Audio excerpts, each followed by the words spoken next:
Bismillahirrahmanirrahim. Assalamualaikum warahmatullahi wabarakatuh. Soleh dan solehah. Good morning all. How are you today? Everything is good? Okay, insyaallah ya. Nah, before we get study, let's pray for Allah Subhanahu wa Ta'ala and say basmalah together. Bismillahirrahmanirrahim. Oke, anak-anak. Kali ini kita belajar tematik ya bersama Ustazah Fauzia. Nah, materi yang pertama kita bahas yaitu PPKN ya, mengenai hak dan kewajiban. Nah, hak dan kewajiban ini sudah pernah kita bahas ya di hari Selasa ya. Oke, masih ingat nggak apa itu hak, apa itu kewajiban, dan apa sih contoh dari hak dan kewajiban kita sebagai seorang pelajar ataupun sebagai seorang anak? Nah, mari kita review ulang ya mengenai hak. Apa sih itu hak? Hak adalah segala sesuatu yang harus didapatkan oleh setiap orang yang telah ada sejak lahir dan bahkan sebelum lahir. Nah, contohnya apa hak itu? Nah, misalnya hak untuk hidup, kemudian hak untuk bernafas, ataupun misalnya hak belajar sebagai seorang pelajar, ataupun misalnya hak mendapatkan perlindungan dari orang tua, itu adalah hak kita sebagai seorang anak. Oke, kemudian kewajiban. Apa itu kewajiban? Kewajiban adalah sesuatu yang harus dilaksanakan dengan penuh rasa tanggung jawab. Nah, contoh dari kewajiban itu apa? Nah, kita sebagai umat yang beragama, berarti kewajiban kita itu terhadap Tuhan apa? Yaitu sholat 5 waktu, mengaji, dan juga membayar zakat. Nah, kewajiban kita sebagai seorang anak di rumah itu apa? Yaitu membantu pekerjaan orang tua, misalnya merapikan tempat tidur, ataupun mencuci piring, ataupun misalnya melipat kain. Nah, kewajiban kita sebagai seorang pelajar apa? Yaitu misalnya mengerjakan tugas, terus mendengarkan penjelasan dari guru, itu adalah salah satu contoh kewajiban kita. Oke anak-anak? Nah, dalam hadis Bukhari dan Muslim, yaitu menunda penunaian kewajiban bagi yang mampu termasuk kezaliman. Nah, maksudnya itu gimana? Nah, Islam mengajarkan kepada umatnya sebuah akhlak yang luhur, yaitu selalu berorientasi pada penunaian kewajiban, bukan menuntut hak pribadi. Sebaliknya, harus bersegera untuk memberikan hak orang lain atas diri kita. Karena menunaikan hak orang lain atas diri kita adalah sebuah kewajiban, ya. Oke, di sini ada dua ilustrasi ya.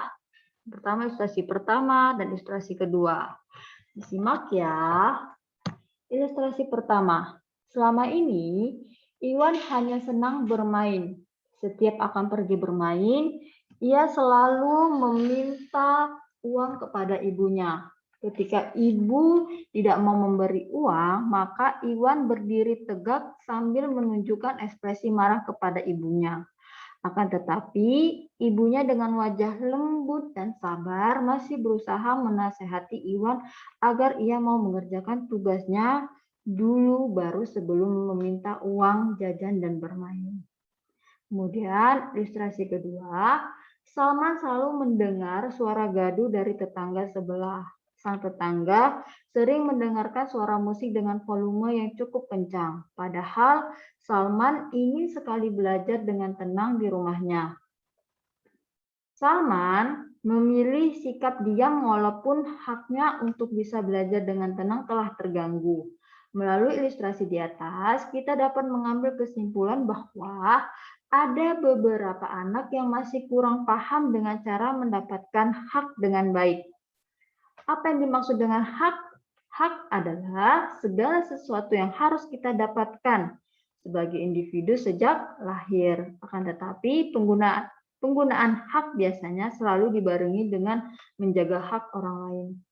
Penggunaan hak juga tidak sama pada setiap orang, tergantung kepada orang itu apakah ia mau menggunakannya atau tidak. Berbeda dengan kewajiban yang setiap kita harus lakukannya dengan penuh tanggung jawab. Oke. Nah, kita lanjut ya ke pembelajaran bahasa Indonesia mengenai teks eksplanasi. Nah, tepat sekali. Ini baru kemarin nih kita bahas mengenai teks eksplanasi. Masih ingat ya? Apa itu teks eksplanasi? Teks eksplanasi yaitu berisi tentang proses terjadinya sebuah fenomena. Nah, tujuan dari teks eksplanasi itu apa? Itu untuk untuk memberikan penjelasan kepada pembaca mengenai proses terjadinya sesuatu. Oke. Nah, unsur-unsur apa aja yang terdapat pada teks eksplanasi? Yang pertama yaitu pernyataan umum atau pembukaan yang berisi informasi singkat tentang hal yang dibicarakan. Kemudian yang kedua, deret penjelas atau isi, urutan uraian atau penjelasan tentang suatu proses dari suatu peristiwa yang terjadi. Yang ketiga yaitu kesimpulan atau penutup, pendapat penulis mengenai fenomena yang dijelaskan dalam teks tersebut. Nah, di sini kita masuk ke ilmuwan yang berikutnya yaitu Al-Jazari, yaitu seorang ilmuwan Muslim. Nah, kemarin ilmuwan apa tuh yang penemu pesawat pertama? Yaitu Abbas Ibnu Firnas, yaitu sang penemu pesawat terbang. Nah, sekarang kita masuk ke ilmuwan berikutnya yaitu Al-Jazari. Nah, disimak ya. Sebagai seorang kepala insinyur, kerajaan dinasti Artuki sejak 1174 sampai 1200, Al-Jazari tak hanya mampu menciptakan robot pemain musik. Ia memelopori lahirnya deretan adikarya dalam bidang teknik dan teknologi. Berikut karya-karya Al-Jazari yang banyak dirasakan manfaatnya pada pengembangan dan peradaban manusia di dunia. Pertama, mesin engkol. Mesin ini berhasil diciptakan Al-Jazari pada tahun 1206. Mesin ini merupakan bagian mesin yang terhubung dengan sistem roda atau batang yang mampu menggerakkan mobil dan motor. Penemuan ini dianggap sebagai pencapaian yang luar biasa. Pasalnya, engkol mesin merupakan peralatan mekanis yang penting setelah roda yang menghasilkan gerakan berputar terus-menerus. Yang kedua, roda gigi. Penemuan lain Al-Jazari yang juga sampai sekarang dirasakan banyak manfaatnya oleh manusia di dunia, terutama pada dunia industri otomotif adalah roda gigi. Roda gigi merupakan salah satu jenis elemen transmisi paling penting pada suatu pemindahan gerak atau terutama pada putaran. Penemuannya juga mendahului jam astronomi Giovanni di Donde pada 1364 dan karya Francesco de Giorgis pada 1501 dalam desain permesinan Eropa.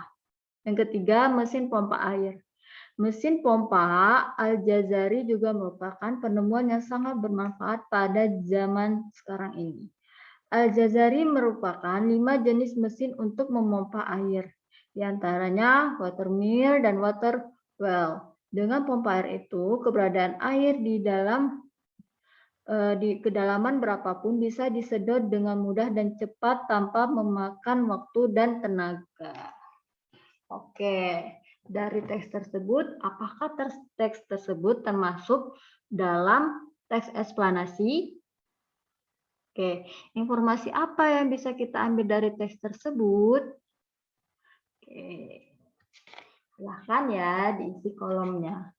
Kemudian kita lanjut ke pembelajaran IPS. Nah, mengenai teknologi, ya. Nah, teknologi itu sangat penting ya di era zaman sekarang. Dan zaman sekarang ini semua orang sudah memiliki teknologi. Nah, apalagi dalam kegiatan belajar ya seperti daring saat ini. mau dia anak-anak, mau sampai orang dewasa itu menggunakan teknologi. Nah, salah satu teknologi yang kita gunakan saat ini dalam proses belajar adalah handphone, laptop, ataupun komputer. Nah, dari penggunaan teknologi ini ada yang berdampak positif dan ada juga yang berdampak negatif. Nah, sebelumnya apa sih itu teknologi? Nah, teknologi adalah salah satu hal penting dalam hidup manusia. Hampir semua orang menggunakan teknologi sebagai alat bantu. Apakah kalian mengetahui apa yang dimaksud dengan teknologi? Teknologi adalah sarana menyediakan barang-barang untuk kelangsungan dan kenyamanan hidup manusia. Penggunaan teknologi oleh manusia diawali dengan pengubahan sumber daya alam menjadi alat-alat sederhana. Teknologi akan terus berkembang. Proses teknologi berkelanjutan adalah suatu hal yang menguntungkan bagi masyarakat pada umumnya. Setiap inovasi diciptakan untuk memberikan manfaat positif bagi kehidupan manusia. Khusus dalam bidang teknologi, masyarakat sudah menikmati banyak manfaat yang dibawa oleh inovasi-inovasi yang telah dihasilkan dalam beberapa tahun terakhir. Akan tetapi, kemajuan teknologi tersebut memberikan dampak positif dan negatif. Dampak positif teknologi adalah meringankan pekerjaan yang berat seperti mengangkat kayu gelondongan dengan mobil besar, memudahkan pekerjaan yang sulit seperti menyebarkan informasi ke luar negeri cukup dengan menggunakan email ataupun telepon genggam, dan meringankan pekerjaan yang berat seperti membelah gunung, membuat jalan tol, dan lain-lainnya. Nah, adapun dampak negatif yang akan ditimbulkan jika seseorang tidak memanfaatkan teknologi dengan bijak.